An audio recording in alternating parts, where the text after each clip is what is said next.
I mean, are we forgetting that this is a 2.5 point game, the spread? I mean, like, this is going to be a dogfight. Okay. This is like Florida with a lot of big boys, a lot of big bodies over there playing against Miami team that, quite frankly, can we trust Mario Cristobal in a hostile environment in a big game? I don't know, right? And you're looking at a guy who absolutely pounded the Miami over 9 wins because that's just how talented this team is. Good enough to win the ACC championship. And, you feel better about that even after last week. When Florida State falls to a conference team in Georgia Tech, there's there's a lot going on here. Billy Napier potentially on the hot seat as well. I mean, I'm all over this game. I will have my eyes absolutely peeled to the TV for this game. I cannot wait. Rivalry game. The state of Florida is going to be going bonkers. Of course, Miami and Florida laughing at Florida State last weekend with their results in their game. I'm excited to see Cam Ward in a new uniform. I'm excited to see Damian Martinez in a new uniform. I'm excited to see that Miami front seven and also as well as their offensive line see like how they compete against this Florida team, which themselves have some pretty decent bodies. I think on both sides of the line of scrimmage. How do y'all feel about this game right now? I mean, it's 2.5 point favorites. 2.5. Yeah, I'll go first on this one because I'll say this game is keep me up at night a little bit, because I was just going through on my last show I was going through who I have winning each conference. I was between Clemson, Miami. I was FSU until we saw FSU. And I'm leaning Miami for the ACC, but this game scares me for them. This is a toss-up game in my mind. I mean, they're taking this talented roster on the road, and it could really go either way. Despite what you expect out of Miami and what you expect out of Florida on each given year, I think that kind of is neutralized early in the year. If they're catching Florida later in the year, it could be a different story. But Florida's alive. They have talent. Miami has everything you could want, top to bottom, besides maybe a secondary. But Florida could be a team that exploits that. Florida could, exploit the one hole on this Miami team. I'm leaning Miami, but I don't feel very confident in it, man. I'm scared for their chances. They're my playoff pick. They're my week one bye in the playoff. But I think that's largely on the line in week one. This could really go either way. How do you feel, CD? Listen, I have no idea. I almost feel like third person anxiety for both of these Right. fan bases, these coaching staffs, because so much is online. Crazy enough to say in a week one rivalry game like this is. Obviously, Billy Napier, a lot has been made of that schedule and his future long term at Florida, but also the pressure has never been higher at Miami recently, especially with Mario Cristobal, to win and to convert with this talented roster, especially after seeing the gap open wide open. You mentioned Florida State struggling just a week ago, along with Clemson's, inability to use the portal, whatever. So like it is Miami's ACC for the taking and eventually moving into the playoffs. But obviously you have to go on the road and win against a talented Florida team. Yes, I took their over at 4.5 wins, but 4.5 does not tell you the story about the talent on this team. I see a really, really good defensive back room potentially. I think a potential, and obviously, that quarterback room with Lagway. It'd be interesting to see how much they use him. Obviously, I think Mertz will be the feature, but to me, it's about consistency on both sides of the football. We've seen these teams be undisciplined. We've seen lack of consistency, lack of tackling, and those things all tend to show up in week one, right? We saw that in week 0, right?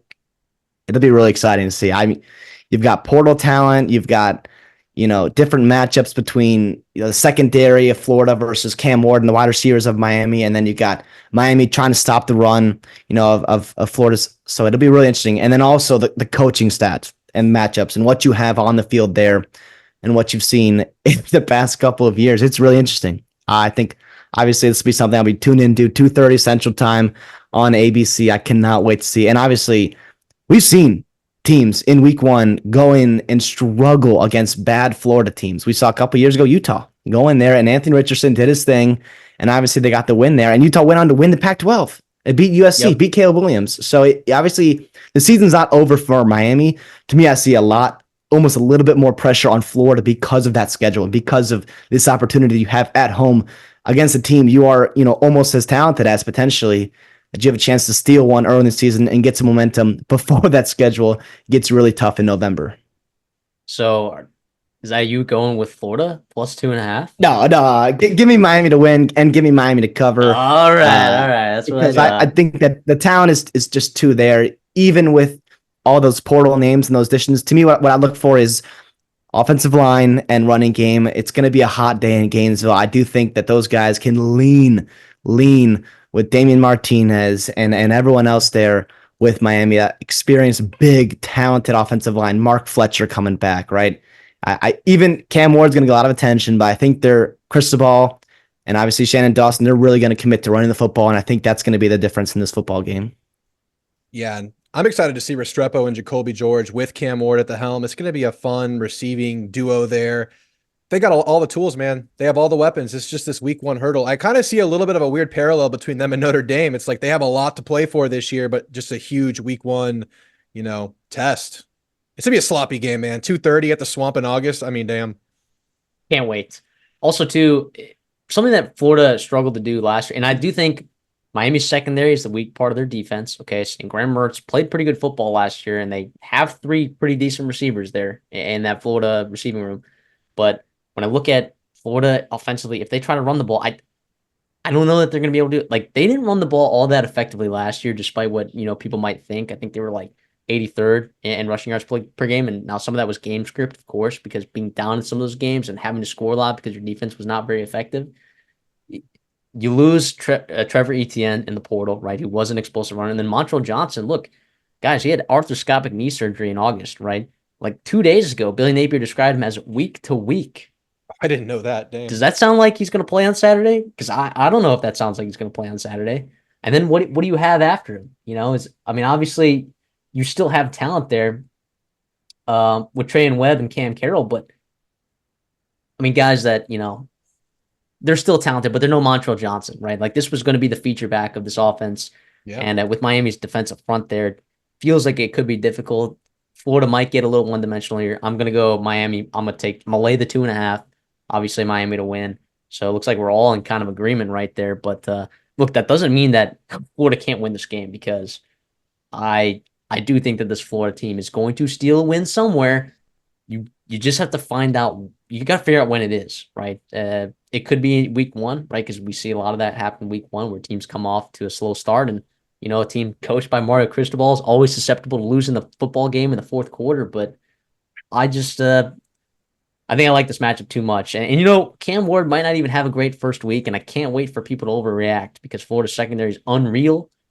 And I can't wait for people to overreact and say Cam Ward in Miami, oh my gosh, DJ. No, Cam Ward is really good. And he's going to be really good throughout this entire season. If he doesn't look perfect in this week 1, just know that Florida's secondary is kind of really freaking talented. Listen, I want to ask you guys a question real quick before I move on. In terms of, you kind of mentioned fourth quarter with Mario Cristobal. If this does get to a fourth quarter game, right, and we are obviously, Vegas expects that to do so with that 2.5 point line. If Miami, is in a dogfight, we saw Georgia Tech and Florida State. We saw Georgia Tech just kind of out execute them with their last 2 drives, just going down the field, bleeding clock, winning on third down, right? And obviously kicking that game-winning field goal. If this gets to the fourth quarter, obviously it's anyone's ball game, but who do you feel more comfortable with? Is it Miami and Cam Ward, or is it Florida with, because the experience of Mertz and home field advantage? Where are you kind of leaning? I want to hear from both of you guys. I'm going to lean Miami in that kind of situation. I just trust the trenches more with Miami. I trust their front 7 more. I trust their offensive line more. I know they have a running back. I know they can have a more diverse attack. I'm going to trust the team that can bring it all. And I heard in a Cristobal presser today that he now has a clock management specialist on staff. So whatever that's worth, it's got to be worth at least a win, right? At least Miami. Sounds like it's worth 2.5 points, but yeah, I'll lean with you there, Drew, as well. I do like. I think Shannon Dawson's fine. I think he's fine. Yeah. Look, Billy Napier hasn't shown that he can necessarily win ball games at Florida either. Both kind of bringing in talented teams in their own right. I don't know. It's kind of like in the land of the blind, the one-eyed man is king. In terms of game management. Although I think that's a little bit disrespectful to Billy Napier, because I do think Billy Napier is okay in game management, but haven't seen it, these last 2 seasons, I guess. But I'm with you, Drew. I'll lean that direction. I'm imagining, CD, that you're going to do that too, and people might call us crazy for leaning on Mario Cristobal in the fourth quarter. It's that personnel. You can't talk me out of that personnel, especially.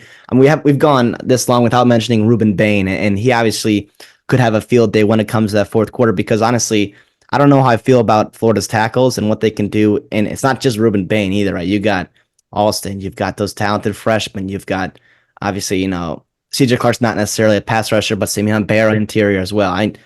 Too many guys, too many weapons is from that defensive line of Miami. I think that could be the difference. I'm with you with Drew, with the trenches there.